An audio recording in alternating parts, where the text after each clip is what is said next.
left in it because I already hit the button. Okay. All right.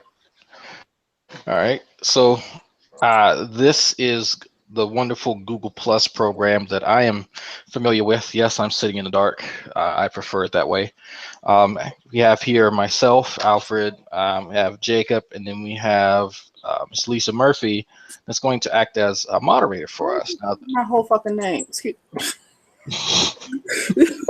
because Proceed. I can make this unlisted after we view it, and Okay. it can only exist in the group or whoever has the link. That's not a problem. This isn't my main. This isn't my main channel, by the way. This channel is under my real name, attached to my school account. So I made sure that no random people can just go and watch this. They would have to know about this account, which they don't. So, um, so what we decided to do is kind of do a soft debate on the topics posed. Most of the topics from the thread where people offered some pretty good input. We're going to skip over some of them because we honestly just don't have the time, and some of them require a bit more elaboration on because it's such just a really dense topic. So Jacob, you want to go ahead and start, or Miss Alicia, I need a EM? question. Oh, okay, the questions are in this. All right. The first question comes from Jesus Christ. Lania Cannon. What is the key to getting vast numbers of the Black community together nationwide to make a positive contribution to society in economics, education, politics, and environment? With so many sexing issues, how do you get people to focus on one movement dealing with the most important issues? Well, honestly, I say it like this. It's trying to herd cats. And when you're trying to herd cats, it's just not going to happen. And because it's just not going to happen, what we have to do as people is just do us. And we do what we can do in the areas that we like to do it. You don't find any people on the planet focused on just one topic.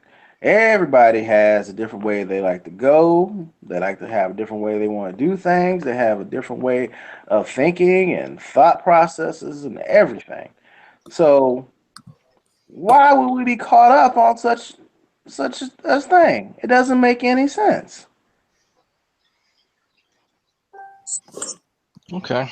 Well, that's actually a pretty good question. While we all kind of separate into our own little subgroups with different focuses, I think finding common ground is what we'll have to eventually move toward to make some type of progress, to make any type of headway. We don't necessarily all have to be at a round table and put all our cards on the table per se, but we can move toward making a concerted effort with different subgroups, even with people we may find deplorable. We, as Black folks, are fairly adept at navigating all types of social and economic situations with other folks who may act as our oppressors. So working with each other should not honestly be too far of a stretch for a lot of folks. And so even if you really consider yourself fairly progressive, fairly feministic and intersectional and whatnot, it will come a time where the resources that you may need will have to come from someone who is homophobic, somebody who does genuinely have an aversion toward people of certain genders. But understanding that overall they wish good for all Black folks, I think is the key. And that's the thing that folks need to keep in mind, because while any of us can be petty, very few of us are in a position to truly control certain resources. And so with that being said, certain compromises will have to be made in order for the greater good to be done. Um, I disagree because here's the problem. We've had what 300 years on this country, or 300 years in this country, and the one thing we've been trained is not to work with each other.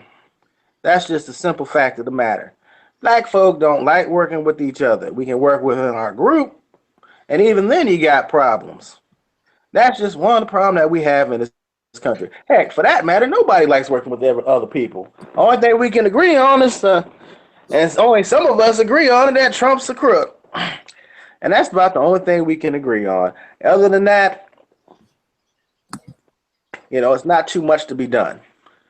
So that's why what I'm saying is that we as a people just need to focus on the areas that we're comfortable with, and only do the things that are comfortable too. Other than that, what other people do, that's what they're going to do. If on the blue moon, I'll give you this much: on the blue moon, when we can get together and do something together, then we do it. But other than that, do you take care of yourself, take care of your family, and that's about all you can do. That's the most you can do. Well, I think we have to actually put forth some type of concerted effort toward at least thwarting, the Orange Emperor. That's going to come from people like Malik Shabazz, even though many of us aren't that radical and really aren't on board with some of his isolationist, well, I should say separatist ideologies. It it's apparent that he has placed himself in a position to exact change, the kind of change that he wants to, using the legal system. We're And going to have to stop right there because Malik Shabazz, I know Malik Shabazz. And Malik Shabazz was a pain in the ass back in 1995, and he's still a pain in the ass now. I remember seeing that Negro when he had his Black Panther movement driving around DC in a Humvee. You can look it up. It was in the Washington Post, and I saw him on a 14th Street bridge on two different occasions driving that Humvee around the town in a Hummer. What type of pro-black movement drives around in a Hummer? That's rather ridiculous. yeah, I mean, he may be ridiculous, but the man does hold a law degree that they are trying to revoke because of his views. But his From Howard master, University. yeah, it's from Howard. But you know what? Hey, it's still he still passed the bar. He's still legally employed or can be employed as legal counsel. And as much as you and I may not like it, he has placed himself in a position to thwart certain efforts. So just like the ACLU placed themselves in between certain immigrants and Trump's executive order, that can be where we go in and counteract some of these policies that may impact us negatively, instead of waiting on others outside our demographic to do it for us. Okay, now let's break roles real quick and explain what each other is doing in this argument so people get an understanding. Yeah, so basically, while Jacob is coming at a position of, well, this is simply how things be, it's more of a, I guess you could say, an argument from tradition. We've simply done this and we need to stay the course. What I'm trying to do is to put things into perspective, to use certain examples to coerce my audience into seeing things as I do. And that can be done number of ways. You can use personal anecdotes, just like Jacob did, to say, this guy is, he's a clown. He's riding around in a Humvee. What is he really doing? Meanwhile, I'm trying to. I can't deny that's happened. I don't have that personal anecdote, and it's very, very plausible that it did happen, and people can easily research that. But what I can try to do is to try and bring the facts of the matter, that this man has credentials that are somewhat special among our demographic. So if you want to try and combat what someone's saying with personal anecdote, use empirical evidence, because at the end of the day, that empirical evidence is going to weigh a lot more to someone than personal anecdotes. Yeah, and what I did was also is like what I'm basically trying to do. It's a defense tactic. What you're doing is you're basically killing the messenger. So what you try to do is you take the person's credibility out. Like, okay, that's your point.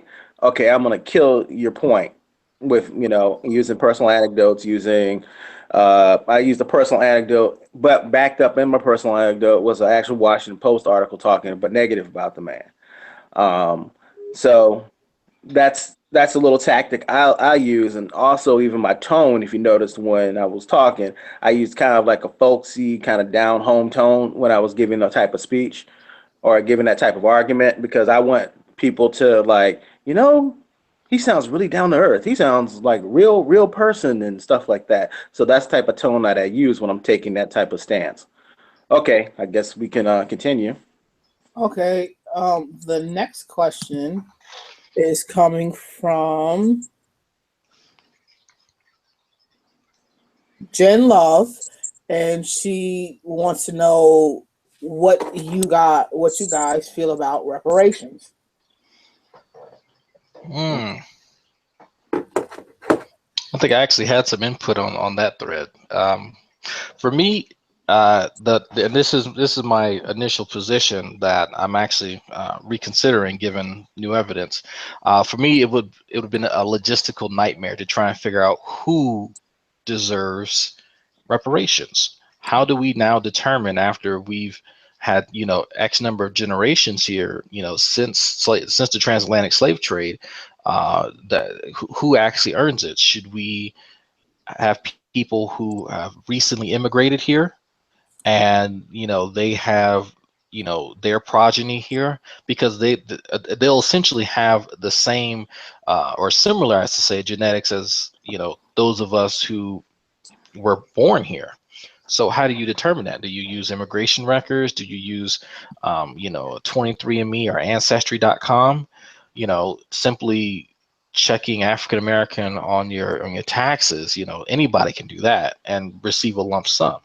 So how we would go about doing that and verifying that yes, you and your family, were genuinely impacted by the transatlantic slave trade is a major hurdle in my eyes. Okay, now my position is going to be the opposite of his in this one. So I'm gonna use a different tone. Well, what I would say as far as the transatlantic slave trade, we have pretty good records going up to the point of slavery in America. And even if someone came after slavery to this country, they still haven't had to deal with the effects, the continuing effects of white supremacy. So I'm not saying that they should get the maximum amount, but what I am saying is that because they had to come to this country and get called boy and get called nigga and have to live in certain neighborhoods and had to deal with certain things in this country, had to be poisoned by the TV set and this racism that's on there every day, and they had to live in that environment that causes psychological damage. And being an African American in this country, one that was, a descendant of a slave, we have certain genetic damage that is inherent to us. If the if the Jewish people can get reparations, if the Turkish people, I'm sorry, not the Turks, the if the Kurdish people can get reparations, if the Gypsies can get reparations, if the Palestinians can get some form of reparations, then why can't we get reparations? They're giving out reparations like it's going out of style. And I think that African Americans should get reparations just on the simple fact because it's the just, it's the right, it's the thing that needs to be done under the world court. We should take the United States to the world court and try them for the crimes they did. America would never have been the country that it is today unless it was for the transatlantic slave trade. It never would have been amounted to nothing, and we want what's ours. Okay, you make a good, pretty emotional argument, and one that uh one that I would generally agree with. It's the point of contention for me is just how that would be done because you can go back and research Kurdish history. You can go back and research people of Jewish ancestry. They only have a handful of haplogroups that somebody could look into and go, you know what, these people are descendants of this common. Uh, I say this common ancestor, this their predecessor, from this region. But with black folks, what percentage of African blood is going to be acceptable? Are we going to have somebody who, like Barack Obama, was born from a man from Kenya, and who had a white mother. He's African American, but does he deserve, or someone in his position deserve reparations? Who becomes the arbiter of who deserves what? And that right there is a big quagmire in my mind. And what I'm saying is this, is that he still had to grow up dealing with the continuing legacy of African American, of how the African in this country was treated with disrespect as a second class citizen. He still had to deal with that. Now, I'm not saying that he should get as much money as that the descendant of an African slave had, but I'm saying, and it's still easily tracked. I could trace my family all the way back to during slavery and well back into slavery. That's how I found out a certain member in the group was with one of my distant cousins. Because certain families, you can do the research. You can go back through the census data and find out exactly who, what, when, where, and how. So that information isn't too hard to do.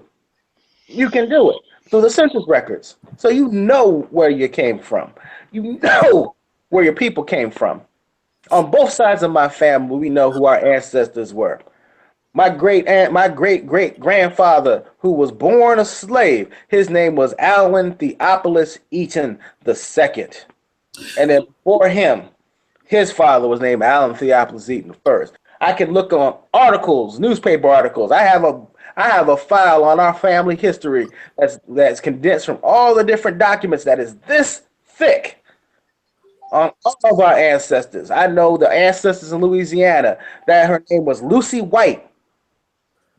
Her father died during the yellow fever epidemic of 1886, and she was born a slave. So what I'm saying is that we can't sit here and say today, oh well, they're only a part of this, they're part of that. You don't see them doing that with the Jewish people. The Jewish people, most of them have only about 5% Jewish blood, if that. If they're lucky, they have 5% Jewish blood. But yet they still get a big old check. And I'm saying they still have a nation. They have a nation that's a client state of the United States and get as much money as they want whenever they want. They get more money than all the other nations combined as far as for spending on foreign aid. All the other nations combined.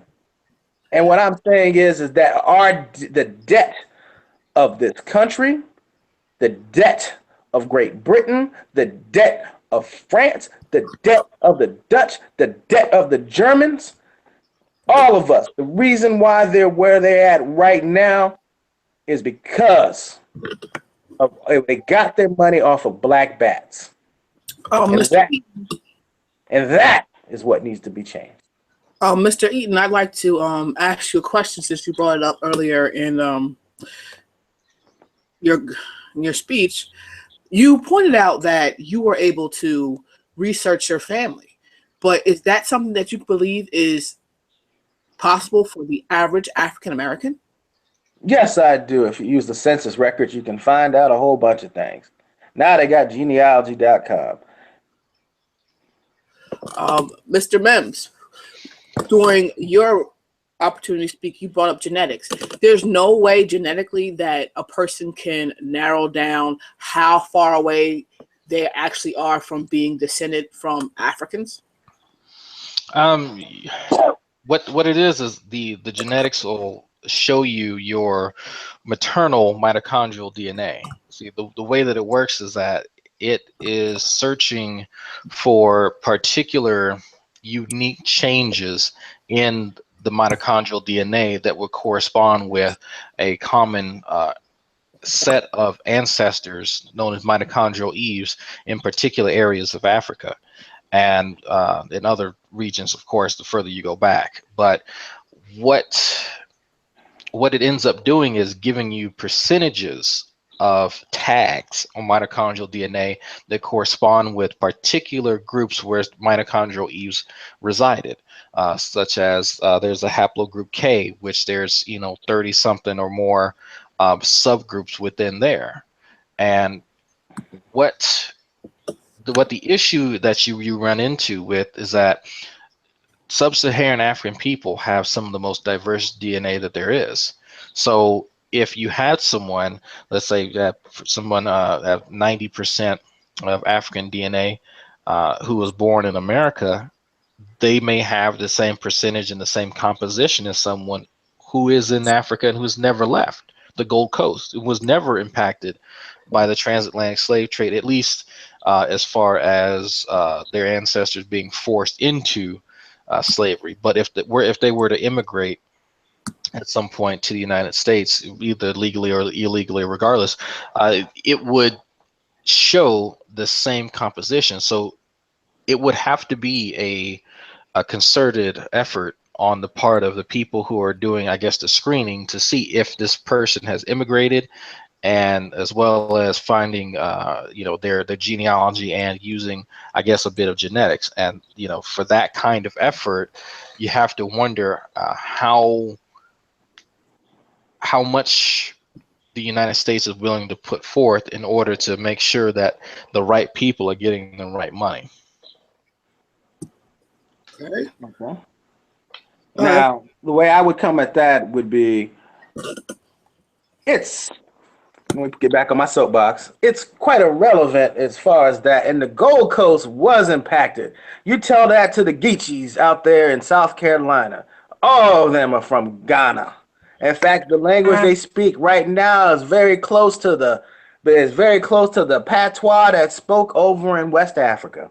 In fact, one of my ex-girlfriends, I took her down there one time on a vacation, and we ran into some Gullah people, and they were speaking their Geechee. She was able to have a conversation with them. In fact, what she said was the people look just like her. Their traditions, their language, even how they grow rice is the same of the same thing of the other people on the other side of the continent. I mean, back in across the Atlantic Ocean, back in Africa.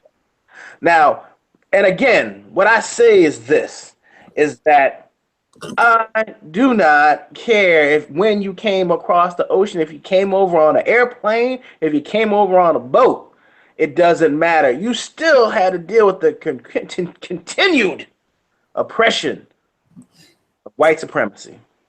Okay, Mr. Eaton, we have exactly 1.5 minutes left to devote to this conversation.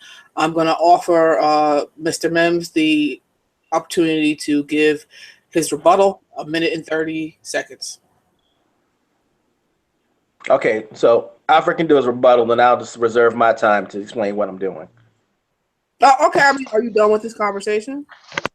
Yeah, we can move on to the next one, but Okay. let Alfred do his rebuttal, and then I'll tell what I'm doing. Generally, my rebuttal would be, I do feel that there is a strong connection. Of course, we can trace the genealogy of the people, especially the Gullah Geechee variety, to Ghanans, current Ghanans, and even folks who are the Cajun Creole variety. They can be traced back to the Quebecois that immigrated from Canada, and of course, their ancestry still with many slaves that were interbred from the Gold Coast. From the slave port in Baton Rouge. But having a comprehensive record keeping system is tantamount to that effort. And so if someone just so happens to not have access to that, or the records are incomplete, you potentially have lots of people who are now without means to collect what is rightfully theirs. So until we can find a really comprehensive way to cover all our bases, I think it's best that we go back to the drawing board before this effort is being undertaken. Okay, now you want to explain what you're doing, Alfred, and then I can do it. Well, basically what I'm doing is I'm trying to go over, I could give a summation of my point, and I had to go back and hit on the fact that that whole logistical nightmare phrase is something that's kind of like a catchphrase that I was using, that people don't really understand what that means just on the onset. So what I had to do is slowly give it context, and then keep referring back to it every time I had my chance to speak, and giving various reasons as to why something like this shouldn't really be done at this point in time. And that's really what you have to keep in mind, because if people are sitting and listening to a back and forth and they're like 5 minutes each, folks start to lose interest and they forget where people's positions are. So you have to really hone in on that original premise that you opened up with. Mhm.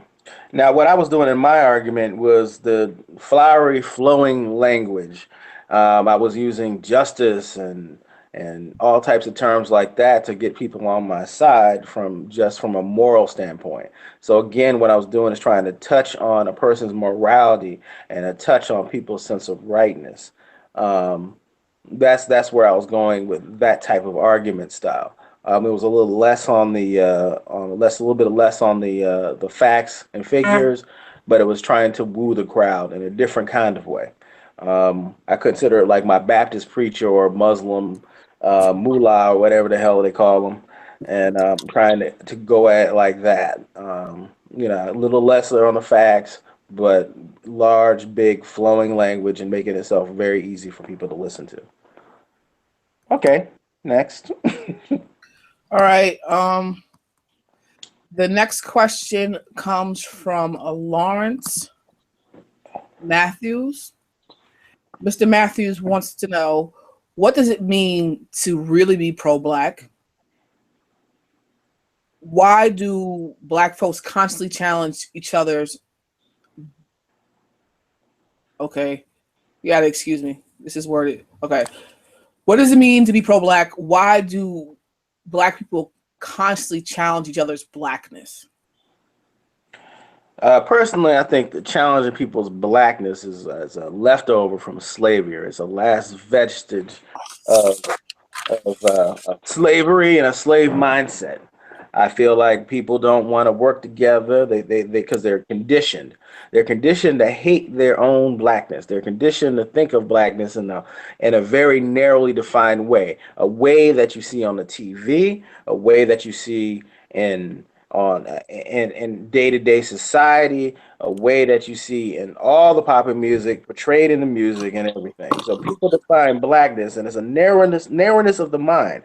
It's a slavery of the mind, and because of that slavery of the mind, people want to define things, and it's almost like we are been overly cultured in a way. We've been cultured to, like we've been drawn down into this very narrow and small way of thinking about blackness. Blackness is the scientist. Blackness is the doctor. Blackness is the boy on the street. Blackness is all these different kinds of things. You cannot define blackness and how black you are by by how you grew up, your cultural economic issues, what you do for a living. You cannot define blackness in that way. That is mental slavery.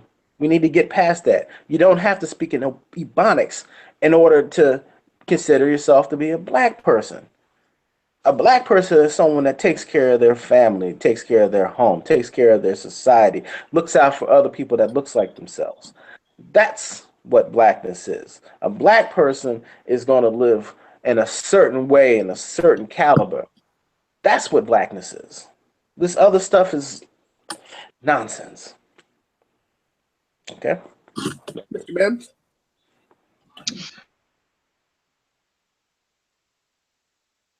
I think it's a really pro-Black. It has a lot of nuance to it, and I agree a bit with Mr. Jacob. It's really hard to define. But if you do want to define it, it's going to be people who are making strides and trying to uplift and edify themselves and other people of color, specifically Black folks. So if someone is mimicking the rhetoric of known white supremacists or white supremacist sympathizers, they're not being pro-Black.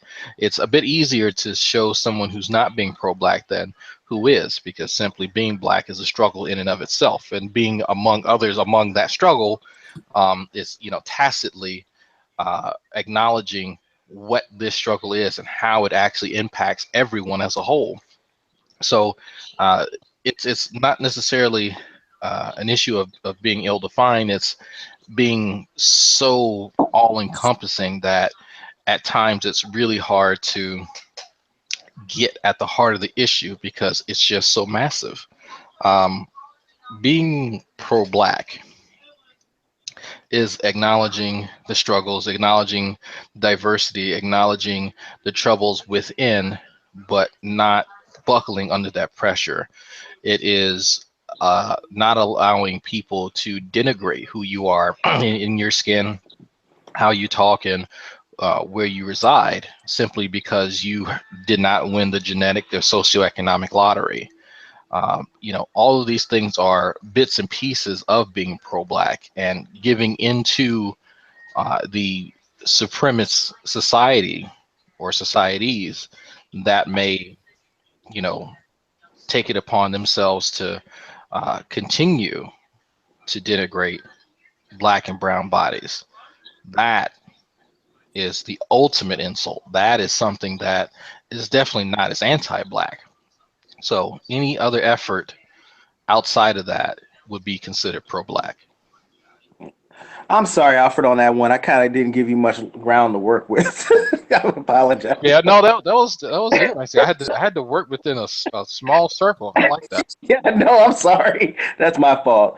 Remember, this is a test argument, and I kind of fucked up on that one because I didn't give him a whole bunch. I'm gonna redefine my argument and go total coon this time.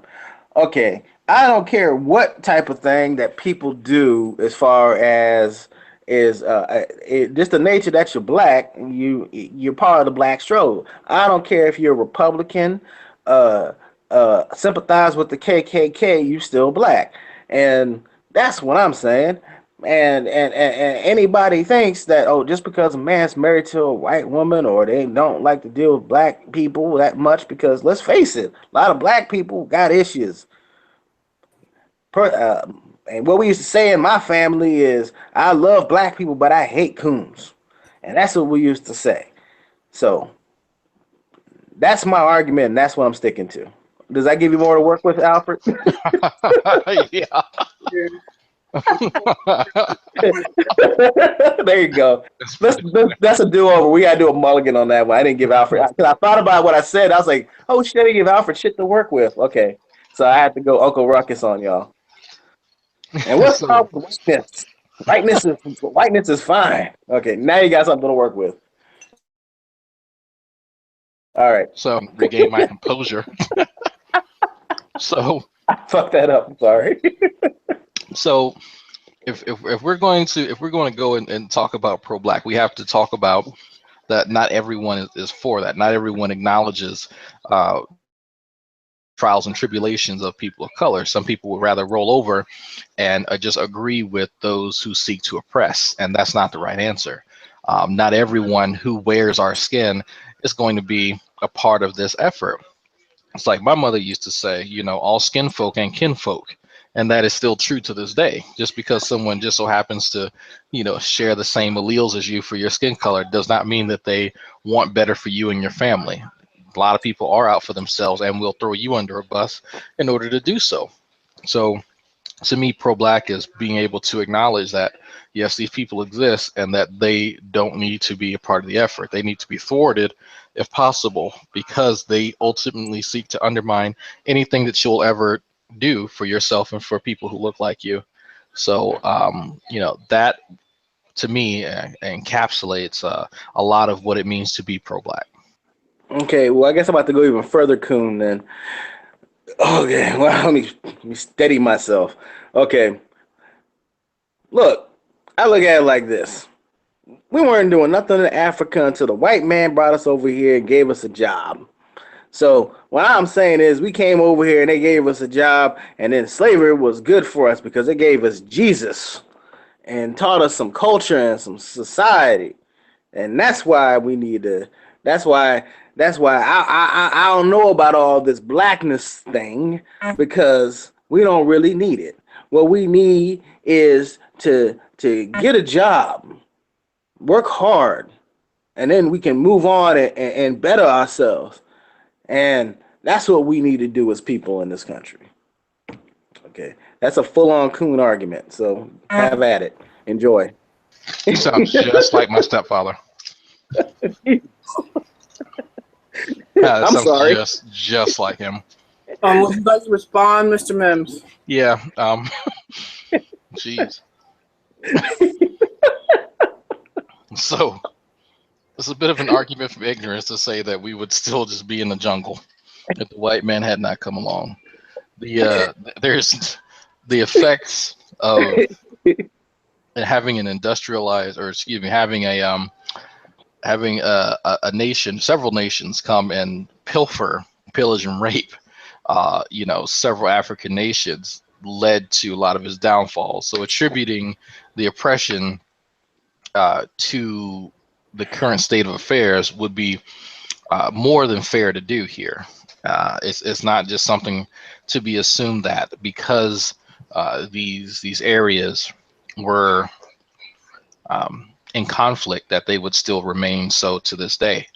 I think that's one of the easier mistakes that people make, and one of the most common arguments from ignorance that I've heard come from many mouths, people who don't understand how Africa as a continent operates, and how it's no different than many other areas that is under constant conflict because of economic resources. So I think that the having people come over and bring religion to Africa had an interesting effect. I can't say either whether it was positive or negative, because there's honestly no way for me to know. But I do know that nations that have been under the influence of imperialization tend not to recover unless they have been uplifted by said nation or an outside third party to help them out of that. Well, I'm gonna say, look at China now. I know I'm all over the place now, but look at China now. China said, well, we're not going to deal with all this anymore. And just in the course of a few generations, they lift themselves up. I don't like their government because they're a bunch of godless heathens, but they are able to lift themselves up. And they didn't have help from nobody. They did it on their own. And that's what we need to do as black people. We need them Negroes over in Africa. They need to find Jesus and do it on their own and lift themselves up by their own bootstraps. That's the problem. Them people don't take care of their own. They don't do what they need to do.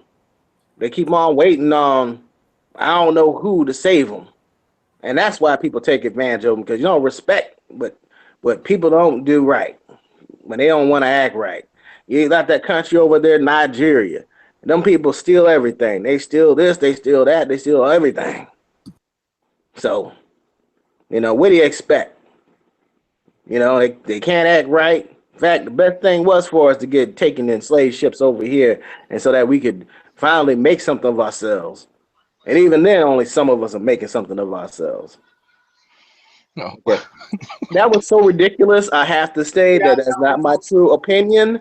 I am doing this as a way to show different types of argument styles and stuff like that. This is not my true opinion. Okay? I don't want to hear some people saying, "Oh, no, that is not me at all." Watch the whole video, basically. Yeah, please watch the whole video, please, please. Jeez. Okay, we done whipped that one into the ground, and unfortunately, we ran out of questions from the group. So I'm going to start asking you some questions that ran across my mind as I was listening to you guys speak. Please don't ask me about Mao Zedong, because history is not my thing. No. In the black community, there has always been a subculture of active, extreme resistance to white oppression. In today's society, individuals such as Gazi Kojo are coming into the spotlight because they are pushing pro-blackness and pushing anti-whiteness. Do you think individuals like this are harmful? And if so, how should the black community deal with them? I'm about to respond to this for real. Shit. Go ahead. Okay. Knock it out. So here's what I see. I see people who want to be what I call black luminaries. They want to be respected. They want to, garner a lot of attention because they are so vibrantly anti-white, while at the same time leaning on their so-called white allies or peons or whatever they want to call them for support. If you are truly that averse to white people, you will not lean on them for anything, at least in my mind. So I find it interesting for people who have this ideology to rely on so many white people in their life. I don't find it conducive to being pro-black. I don't have to have an aversion because, and frankly, white allies are instrumental in many of our endeavors, and especially during the civil rights area. The death of the young Jewish woman, I can't remember her name right now, but her death captivated so many white people, so many white liberals. And that's what really, stuck out to them. It wasn't the fact that, black and brown people were being beaten over the head like now Senator John Lewis. It was her death, her unnecessary death, that really shook the foundation of their morals and everything that they thought was right in America. So sadly, the white tears that people are so happy to drink are the same tears that exact change for us. It's a sad and sorry fact, but history has shown that. For me personally, I'm not advocating that people go and seek, white allies to do everything for them, or that, they're ultimately necessary. But it's one of those necessary evils that you really honestly have to get over if you want to go about making change in this society with a part of the population that far outnumbers us as far as the hegemony in power and in population. I'm about to answer this question honestly too, because after that full coon show I did last time, I can't do it again. I would say this, that any successful revolutionary movement, including some unsuccessful ones, had a mixture, a little bit of everybody working together. If you want to take the Spanish Revolution, you had black people going over there to help them. If you want to talk about you had black people coming over to help them. You had people come from all around the world. You had socialists and communists from America going over to help them. You had people from South America go over to help them. You had people from everywhere, some Africans coming over there to help them during the Spanish Revolution. Even though I was unsuccessful, but they had people there helping. Even the Ethiopian Revolution, now that was a little different, but where they learned, they went and learned in other places in the country.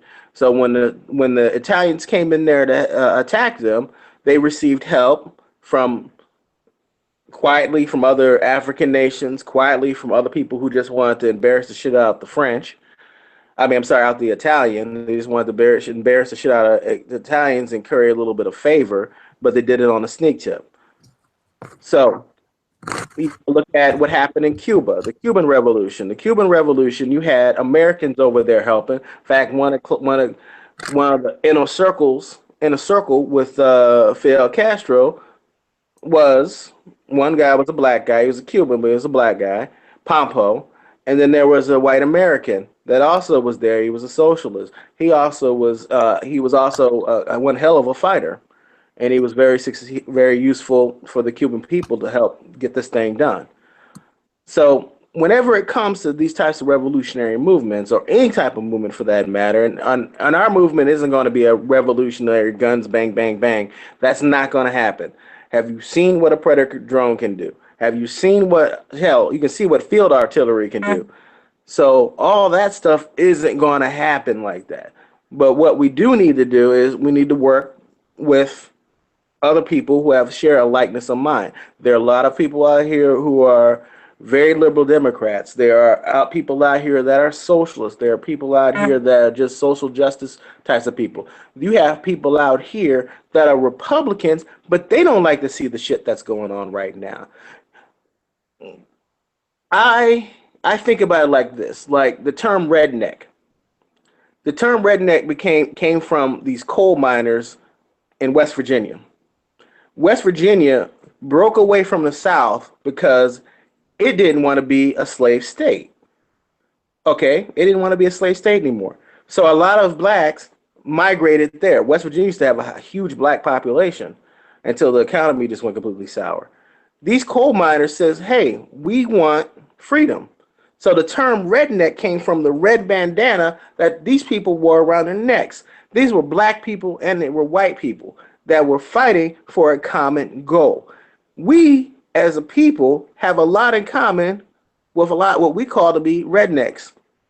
In fact, I would go as far as to say is that a lot of the shit that both groups do is the same shit. Okay? A lot of the things that both of us do, except for instead of buying a Cadillac and putting some rims on it, they're gonna buy a pickup truck and put some rims on that and jack it up. But the thing is that we need to get common ground. Now, Fred Hampton. The reason why Fred Hampton was assassinated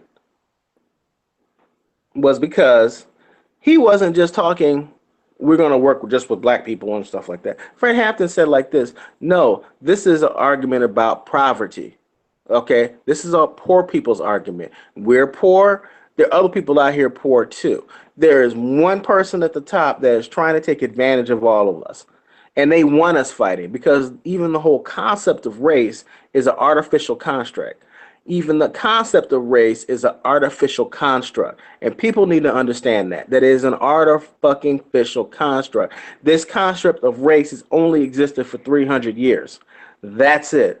And it was set in place because early in American history, early in American history, they noticed that the indentured servants, which were white or Irish or something like that, and the blacks that were slaves were working together. And some of the larger revolts that they had at the time was because of that. So they had to develop a concept and say, okay, well, we're going to separate these people that ain't got shit out. We're going to put this poor white dude above the slave, and we're going to make him feel superior. I need you to wrap up your Okay. Okay, and we're gonna make him feel superior to this other person that's got less than you. And that's what they did. And in fact, they depressed salaries. They depressed salaries because, free labor is a great deal. Paying this other guy over here a little bit of money, his salary isn't gonna be as much because you got these other people that have skills. So that's something that needs to be understood in America, that this is a game run on by the rich and the powerful. Okay, I had to answer that question truthfully, but that's it. Okay. Mr. Mims, do you have a rebuttal? Um, I agree that to some level it is a bit of a classist struggle, but that is kind of a secondary, even a tertiary issue. While the concept of race is an antiquated one to say the least, it is still one that is just as impactful today as it was, um, you know, 200 years ago. Now it may not be an official death sentence at someone's whim, but it can be through certain measures, and it can have lasting impacts. So while I will definitely agree that we have to work together, and that some of our white allies are instrumental in exacting the change that we want. Depending on them is something that we should not expect, and that's just good practice for anyone and for any scenario. It's not nothing unique to this struggle that you should not strictly depend on anyone or any group for the change that you want to happen. You should be the change you want to happen. It should start with you and it should end with you, ideally.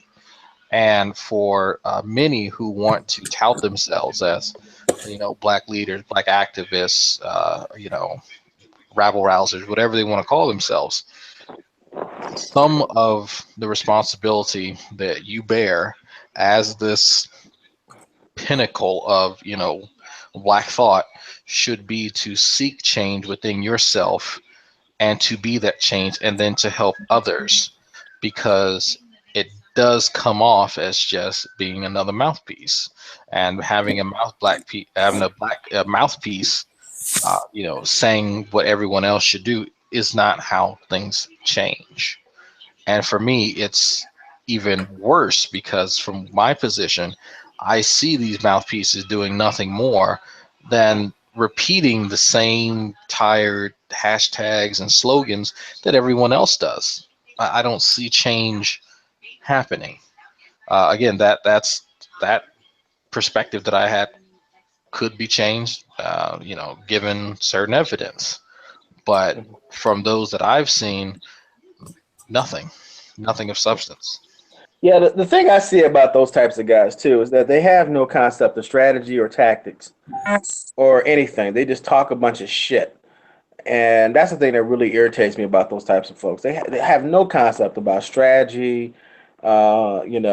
sociology, psychology, nothing. It looks like they just want to, talk some crap and get people to like them. They're no different to me than Baptist preachers. And that's the thing that really irritates me. It's like, it's just no different. They don't do shit. They ain't gonna do shit. About as useless as how the NAACP is. They don't do shit. They'll get out there every once in a while, but other than that, when they have to, they justify their existence. But, now I will say this, that any organizations that are for our upliftment need to be financed by us. We can't go out and take corporate sponsors and think that that organization is going to be for us and about us. We got plenty of millionaires and a few billionaires to finance whatever we need to get done. So go out to them, get the hat, yeah, hat in hand, and say, "Look, this is what we're trying to do. We're trying to uplift our people. We're trying to get some shit done. All your athletes, if people go out and buy your jerseys, hey, shake them down." And now, on the flip side, also I've seen what Black Lives Matter's done. They have a ridiculously huge amount of money to work with, and I can start to see some of their stuff. I mean, I hate to say like ad campaigns and stuff like that, or and things like that, starting to come to fruition in the Black community. And I do appreciate that. And it's a little different with them because they are taking money from a billionaire, but they have enough to make some shit happen, and I'm starting to see the stuff that's happening through them. You know, I mean, they're taking a different path on it, and actually, I kind of like it. All right, so I want to break down what each argument style we did on this, Alfred. This last one. I want both of y'all to answer the second half of the question that I asked. Oh man. Okay, I'm assuming that both of you see Black extremists as harmful to the movement. But the second portion of the question was, No, no, no. I don't. I think extremism in certain areas is perfectly acceptable because sometimes you have to have the carrot and you have to have the stick. Okay, that's one of the things that helped us as a people is that you had Malcolm X out there, and then you had Martin Luther King out there. Martin Luther King was more palatable than let me, Malcolm X. let me clarify. When I initially asked the question, I used an example of Godzi Kodzo as a Black extremist. And this is an individual that is within the Black community that is pro-Black, that advocates for the killing of Caucasians. He's full of shit. He's crazy. All right, so the second part of the question was, if you do think that particular type of person is harmful to the movement, how should we deal with them? Well, offer a viable alternative. Okay, Mr. Mims. If they're calling for the deaths of the people who were supposedly supposed to be, helping us, that's no good. I mean, that's it's not efficient, at least in my mind, because if if we're just going to play a numbers game, these folks have twice the numbers we do and access to more resources that we do as far as munitions. There's no way that someone like that has the skill to survive if something like that should break out. You'd be one of the first casualties. So, I mean, he can be as militant as he wants to claim, but this guy has probably never picked up a weapon in his life. Mm-hmm. So while, I'm not really impressed with people who, become, like I said, these mouthpieces and just say inflammatory things to get attention, but at the first sight of a fight, they flee. I am not convinced that he's about that life. I'm not convinced that many of these folks, even some of the folks in Black Lives Matters, these folks who are out there going, I just wish all white folks would die. When have they ever served in the military? Have they done any type of martial arts? Something, at least to convince me that they are ready to go about doing what they're doing. Now, I'm not saying that I abide by people who take their extremism and go and do the unimaginable. I have more respect for them because they actually fucking do it. They actually go through it and they are about their convictions. They're not sitting on the internet pretending that they are, but I still denounce it. So these folks, in my mind, should be shunned unless they are an actual incredible threat. Then they need to be dealt with within our circles before something does happen. Because while we do have folks that are extreme and do extreme things, it's not always conducive. I'll say that. Yeah. Like my question is, when I hear people talking that militant talk, I'm like, how many divisions do you command? Do you know how many people are in a division? Do you know how many people are in a platoon? How many divisions do you command? Okay. No. What's your situation of force? How many firearms do you have? Well, how many firearms do your people have? How many rounds of ammunition? And a lot of these people, like Alfred said, they full of shit, completely full of shit. I don't know what the fuck they talking about. So those people should be shunned.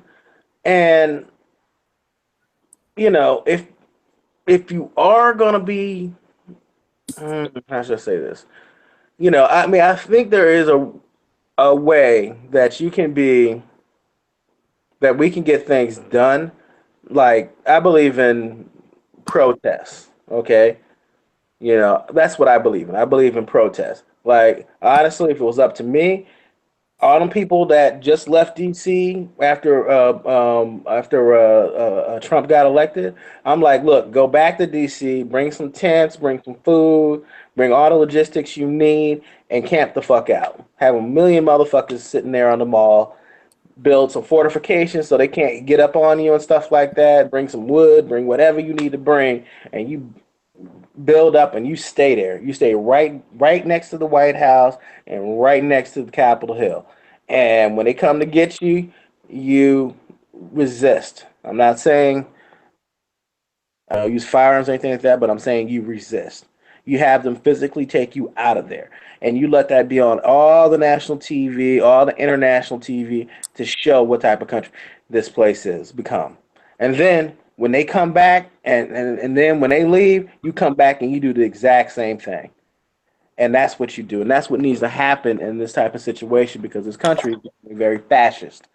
And the only way to stand up to fascists is to let them know you're not scared of them, because that's how a coward operates. A coward operates on thinking that a person's scared. That's how a bully operates, thinking that someone's scared of them. You have to show that you are not scared of them and that you will fight them in any way you possibly can. And that's what you have to do. Okay, done. All right, y'all want to field another question, or you want to wrap it up? Let's wrap it up. I need to go ahead and wrap it up because I got some people calling for me. Okay, well, it was nice moderating debate. I hope I'm invited to moderate again. Gentlemen, have a good evening. Good night. All right.